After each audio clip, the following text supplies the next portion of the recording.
Here at Westminster, we often talk about moralistic preaching. And I think it must be said up front that preaching morals is actually a good thing. God wants us to be moral, holy creatures.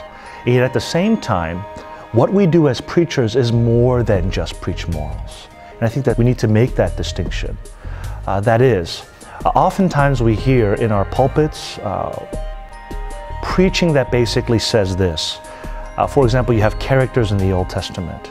There are good characters and they did good moral things. And so we preach and we describe these characters in the Old Testament. And we say, ultimately, the moral is, be like this good person.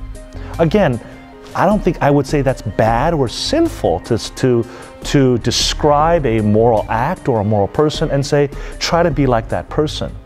But essentially, is that Christianity? Because if you look at all the major religions of the world, every religion says, essentially, be a good person.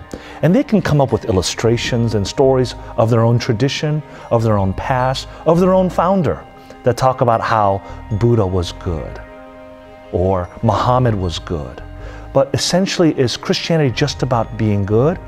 Well, actually, Christianity tells us that we're not good enough, that God is so holy that no matter how hard we try to be good, we'll never be good enough. So the essential message of the gospel is that you're not good, but someone was good for you. And it's because of someone else's goodness that gets credited to you by faith, then we, out of gratitude, love for that other who was good for us perfectly, we can then be good.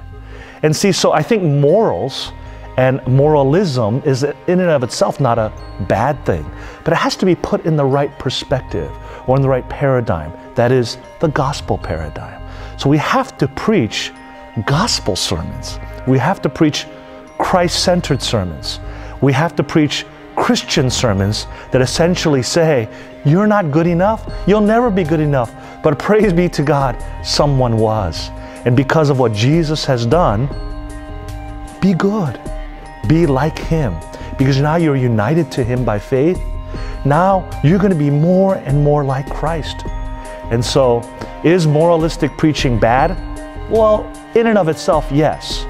But should we not have morals in our sermons? No. We want to have morals in our sermons, but they need to be placed in the right paradigm or the right perspective.